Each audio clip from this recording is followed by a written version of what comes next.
आ रहा है इलेक्शन तो लटकता नज़र आ रहा है। अदालत को मुँह लग रहा है कि मामला इलेक्शन कमीशन को भेजेंगे तो बात फिर निकल जाएगी आगे। यार अभी उन्होंने डिसाइड नहीं किया, अभी दोबारा टेकअप होगा तो इंशाल्लाह हमने आर्ग्यू करना है। हम ये नहीं कह रहे कि आप फॉर्म 45 को मंगवा के उसकी जांच पड़ताल करें। हमारा केस ये है कि जब फॉर्म 45 कंपाइल हुआ है, जब आपने प्रोविजनल कंसोलिडेशन की है, उसमें कानून कहता है कि मेरा या मेरे एजेंट का होना लाजमी है। जो इन्होंने हमें मौका नहीं दिया, तो अब ये तो मेरा लीगल राइट है, उसके लिए तो मैं हाई कोर्ट आ सकता हूँ। तो इंशाल्लाह पूरी अभी कोशिश करेंगे। जो रिबटल्स दिए हैं तारड़ साहब ने और जो आर्गूमेंट की तारड़ साहब ने, शहजाद शौकत साहब ने, उनका भी रिबटल देके अदालत को बताएंगे कि उनकी जुरिस्डिक्शन है, वो बिल्कुल इस पर ऑर्डर पास कर सकते हैं कि हमारी प्रेजेंस वो वहाँ पे जब ये कंसोलिडेशन हो रही है, जब मैं वहाँ पे नहीं हूँ। मेरे फॉर्म 45 जो थे उनके मुताबिक, सलमान राजा साहब का हल्का बता देता हूँ आपको, मैंने काफ़ी केसेस कर रहा हूँ, उसमें मेरे फॉर्म 45 के मुताबिक मैं 1 लाख की लीड से जीता हुआ। अब मुझे वहाँ से निकाल दिया गया, उसके बाद नए फॉर्म 45 आ गए, कहाँ से बैलेट बॉक्स इन्होंने खोले, कहाँ से नए बैलेट पेपर आ रहे, मुझे क्या पता अंदर क्या हुआ। अगर आप कोई चीज़ छुपा के करते हैं, दैट मीन्स कि आपके दिल में चोर है या आप कुछ गलत काम करना चाह रहे हैं। इस वजह से हमें वहाँ से निकाला गया, क्योंकि कोई गैर कानूनी गलत काम करने की इनकी पूरी साजिश थी।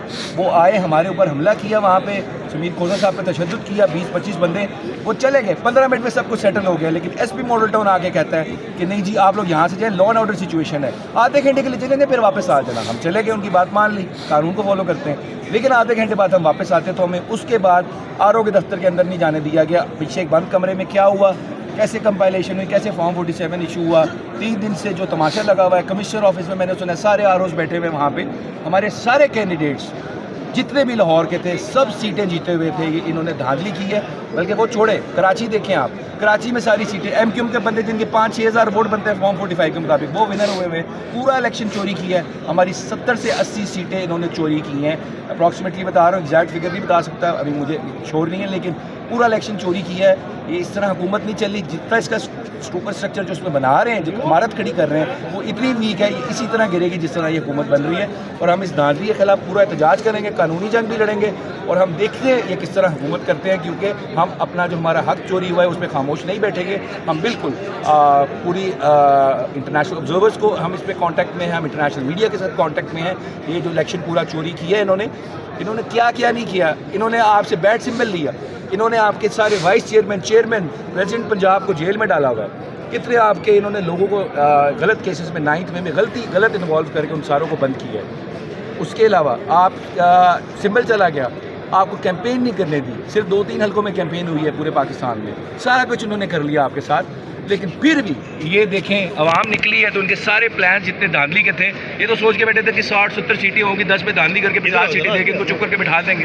अवाम निकली है वहाँ पे, अवाम ने तो आपको 170-80 सीटों पे लीड दे दी। जब इतनी लीड आ गई तो इनको समझ नहीं आई, हमने तो प्लानिंग कुछ और की थी। तो जब इन्होंने जल्दबाजी में ये सारी प्लानिंग की और उसका जब इन्होंने इसको कोशिश की कि अब इसको किस तरह कैटर करते, जब जल्दबाजी करते तो अब गलतियाँ करते हैं। अब इन्होंने भी इतनी गलतियाँ कर ली, सबको नज़र आ रही है। इवन कौन से मीडिया चैनल जो PMLN नवाज शरीफ साहब को मतलब काफ़ी उनका नैरेटिव उनके साथ चलता है। मुस्लिम लीग नून की आप बात कर रहे हैं, मुस्लिम लीग नून की सेनेटर आजम नज़ीर तारड़ उनसे भी लड़ रहे हैं मीडिया चैनल से नून लीग वाले, क्योंकि आज सारे जर्नलिस्ट को नज़र आ गया कि इस मुल्क में इलेक्शन एक तो चोरी होती है ना, एक डाका होता है। ये डाका मारा इन्होंने 50-70 से 80 सीटों के ऊपर। इस वजह से ये हुकूमत जो भी बन रही है, देखिए मैं तो गवाह हूँ ना, जो हमारे साथ NA 128 में हुआ, बाकी हल्कों में भी ये सारा कुछ हुआ। इस वजह से कोई इस इलेक्शन को नहीं मानेगा, ना हम मानेंगे। हम बिल्कुल भरपूर मजम्मत करेंगे कानून और आइन के दायरे में रहते हुए। और ये हुकूमत जिस तरह बनी है इसी तरह ये हुकूमत फारिग होगी अगर बनती है तो। मुस्लिम लीग नून के सेनेटर आजम नज़ीर तारड़ इलेक्शन कमीशन के वकील हैं। कितनी बड़ी बदनीयती है ये इलेक्शन कमीशन की कि जिस पार्टी के खिलाफ, जिस उम्मीदवार के खिलाफ, जिस जमात के उम्मीदवार के खिलाफ केस जा रहा है, उसी जमात का कारकुन, उसी जमात का सेनेटर जो है वो अदालत में रिप्रेजेंट करेगा इलेक्शन कमीशन ऑफ पाकिस्तान को। देखें, आजम नज़ीर तारड़ साहब तो मेरे सीनियर हैं, बड़े काबिल एहतराम हैं, बल्कि मेरे बड़े भाइयों की तरह। क्या उन्हें खुद भी मेरे प्रोफेशन से भी है? नहीं, देखें वो उनका फेल है, उनसे आप ये सवाल पूछे। देखिए वकील को कोई इंगेज करे, मेरा मानना है वो अगर वकील इतराज़ नहीं करे, जब पार्टी देखें वकील को तो कोई भी पार्टी वकील करे तो वो उसका राइट है, उसको रिप्रेजेंट करे, ठीक है। हाँ, इलेक्शन कमीशन का ये पिछले 1.5 साल से जो भी शेवा रहा है, जिस तरह वो कंडक्ट कर रहा है, वो तो सबके सामने मेलाफाइड है, किसी सही तरीके से तो काम नहीं किया। सर ये बताइए, वसीम कादर को लाना किसकी गलती थी? यार मुझे नहीं पता वसीम कादर साहब, क्योंकि मैं I was not responsible for किसने टिकट्स इशू किए हैं उनको, ठीक है, क्योंकि मैं इन टिकट्स वगैरह के इशू में नहीं था, ना मैं इन्वॉल्व था। मैं तो पाकिस्तान वसीम कादर ने पहले हलफ भी दिया था, तो क्या उस हलफ की बेस पर वो सर देखें, ये अभी क्वेश्चन ऑफ लॉ है, इस पर अभी हमारी लीगल कमेटी इस पर हम देख रहे हैं, सारा कुछ कर रहे हैं, इसकी लीगल इम्प्लीकेशंस क्या होंगी। लेकिन उससे जो बड़ी बात है ना, उसको ना उसने जिसके नाम का वोट लिया और अपनी कॉन्स्टिट्यूंसी को जो उसने नैरेटिव दिया था, जिस बेसिस उन्होंने तहरीक हाँ जिस बे तो अब उसका जो सबसे बड़ा उसने जवाब देना ना, सबसे बड़ी उसकी अकाउंटेबिलिटी है, उसकी कॉन्स्टिट्यूंसी की आवाम करेगी जिसको उसने उससे वोट लिया। तो मेरे ख्याल से सबसे बड़ी अकाउंटेबिलिटी उसकी वहीं पे होगी। कितने वोटों से तहरीक इंसाफ से ये मैंडेट छीना गया अंदाज़न पूरे मुल्क से? यार ये एग्जैक्ट फिगर्स मुझे नहीं पता, लेकिन मेरी जो रीडिंग है, हमसे कम से कम इन्होंने 70 से 80 सीटें जो हैं हमसे चोरी की, जिसमें हमारी वाज़ेह बढ़तरी थी। ये अभी इधर ही खड़ा हुआ है, मेरा दोस्त है सैयद वजाहत हुसैन शाह, एग्जाम्पल देता हूँ, सही NA65 गुजरात से, वो भाई मेरे 1,10,000 की लीड से जीता भाई। उसमें कायरा साहब भी हैं, वो सेकंड थे, और उसमें एक नून लीग का कैंडिडेट वो थर्ड है। उसमें नून लीग के कैंडिडेट जिसके 25-30 हज़ार वोट थे वो फर्स्ट हो गया, कायरा साहब थर्ड हो गए, और सेकंड हो गए, वजाहत शाह साहब जो है वो थर्ड हो गए। इस तरह बेशुमार एग्जांपल्स हैं। इतनी खुलम धांधली जो बिल्कुल नज़र आ रही है, floating on the face of the record है। मेरे ख्याल से इसको लीगली या किसी भी फोरम पे, जुडिशल फोरम पे ये जस्टिफाई नहीं हो सकती। तो पूरी कानूनी कार्रवाई होगी, जंग लड़ेंगे कानून और आइन के अंदर रह के। इंशाल्लाह मुझे पूरी उम्मीद है ये सारे रिजल्ट जो होंगे ये ओवररूल होंगे। अच्छा ये बताइएगा कि तहरीक इंसाफ के पास अक्सरियत है, आप समझते हैं कि उनको इजलास बुलाना चाहिए अपना? देखिए अभी आज हमारी कोर कमेटी की मीटिंग है, क्योंकि मैं मेंबर हूं तो मैं भी उसमें बैठ रहा हूं। आज हम इंशाल्लाह ये सारे फैसले लेंगे जितने भी है, क्योंकि हमारी खान साहब से कंसल्टेशन बड़ी ज़रूरी थी पहले, वो आज कंसल्टेशन हो जाएगी। हाँ आज क्योंकि मिलेंगे, हमें कल इतवार थी, मिल ही सकते थे। अब उसके बाद कोर कमेटी की मीटिंग है, जो खान साहब उसमें सजेशन देंगे, बल्कि सजेशन क्या, जो वो रिकमेंडेशन देंगे जो हमने फॉलो ही करनी है, डायरेक्शन है उनकी। फिर कोर कमेटी उसमें बैठ के सारे फैसले करेगी। तो आज इंशाल्लाह आपको 80 to 90% पिक्चर क्लियर हो जाएगी आगे का क्या लाया। हमने देखा कि बहुत सारे जो आज़ाद कैंडिडेट इंडिपेंडेंट PTI वाले थे वो जीते, और उन्होंने कहा कि हम PTI का हिस्सा हैं और हमारी जमात को कलअदम करार नहीं दिया गया, हमें किसी और जमात में शामिल होने की ज़रूरत नहीं। देखिए ये बिल्कुल सलमान राजा साहब ने ये पिटीशन भी की हुई है, जो सुप्रीम कोर्ट ने भी टेकअप करनी है। अगर वो तो हमारे हक में फ़ैसला आ जाता है तो मेरे ख्याल से और उससे कोई अच्छी बात ही नहीं है। और उसके अलावा भी हमारे पास बैकअप ऑप्शंस हैं, कुछ जमातें हैं, मैं अभी नाम नहीं बता लेता, बता दिया तो पता चले वो बंदा उठा के ले जाए, ठीक है। इस वजह से ये बंदे उठाने का काम कब तक बंद होगा?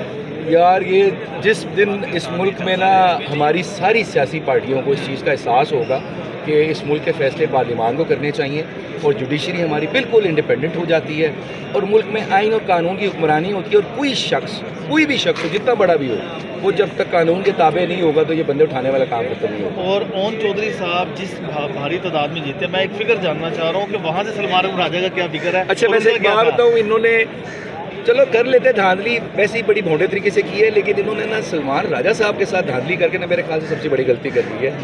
वो बिल्कुल इनको ना घर तक छोड़ के आएंगे, मैं आपको बता रहा हूँ। एक तो बड़े पाए के वकील हैं, आपको सबको पता है वहाँ पे, ठीक है। और उन्होंने ये लटकने भी नहीं देना केस के, जी स्टे ले लिया और जी चल रहा है 3-4 साल, तो आपको 2-3 महीने के अंदर ही फैसला करवा के दिखाएंगे और वो एक्सपोज करेंगे इस पूरे एक हल्के की वजह से पूरी धांधली वो एक्सपोज करके दिखाएंगे आपको। यार मैं आपको बताऊं, आप अभी NA 128 का सर्वे कर ले, बल्कि आपने किया भी होगा। आपको अगर मतलब कि 10 में से 8 बंदे ना कहने हमने सलमान राजा को वोट दिया है, तो इधर मैं आपको जुर्माना दूंगा, ठीक है। हमारा इतना क्लियर मैंडेट चोरी कर लिया और नज़र आ रहा है पुलिस के SP ने मॉडल टाउन ने बाहर निकाल दिया। बात बताइए कि अगर वहाँ पर चले नवाज शरीफ होते, शहबाज शरीफ होते, समझ आता है कि सलमान राजा को हरा रहे हैं, ये ओन चौधरी के ऊपर इतना बड़ा जुआ क्यों खेला गया? मैं वही कह रहा हूँ, देखें ऐसे कैंडिडेट्स को जितवा दी है, मतलब जो घर में दूसरी दफ़ा सालन भी मांगे तो उनसे घर वाले उनको नहीं देते, इतनी उनकी इंपॉर्टेंस है। तो हमें यही समझ नहीं आ रही। मियाँ नवाज शरीफ साहब चलो ले ले वोट 1,50,000, फिर उन्होंने भी नहीं लिया तो यास्मीन राशिद चलो ले ले, बड़े लीडर हैं, पार्टी के तो हेड है। लेकिन एक IPP का कैंडिडेट जिसका अपना कोई वोट बैंक नहीं है ना, वो उनको शहबाज शरीफ साहब ने डिसऑन कर दिया 5 दिन पहले कि तुम्हारा कैंडिडेट ही नहीं है, ठीक है। उसको इतना वोट पड़ गया, 10-15 हज़ार का फ़र्क लगा लो तो ये आप कवरेज किस तरह कर सकते हो धांधली में? आप सीधा 1,05,000 का कवर 10 लगा के ऊपर 15,000 और ऐड कर लिए। तो मेरे ख्याल से ये जो हल्का है ना, ये हल्का टेस्ट केस होगा। ये सारी रिगिंग पूरे पाकिस्तान की इसी हल्के की वजह से आखिरी बात बताइएगा, ये जो हॉर्स ट्रेडिंग शुरू हो गई है, जो आपके बदले जाना शुरू हो गए हैं नून लीग में, क्या उनकी डिस्क्वालिफिकेशन के लिए आप रजू करेंगे? देखिए ये अभी मैं बताऊं, इस पे लीगल कमेटी ने बैठना है, लायामिल तय करना है। और इतनी अभी देखिए कुछ मैं आपको तो अभी तो एक ही नाम आया है जो आपके सामने है, वो कादिर साहब के हैं, ठीक है। ये वही कादिर साहब है जिन्होंने खान साहब का प्रपोजल भी गलत दिया था।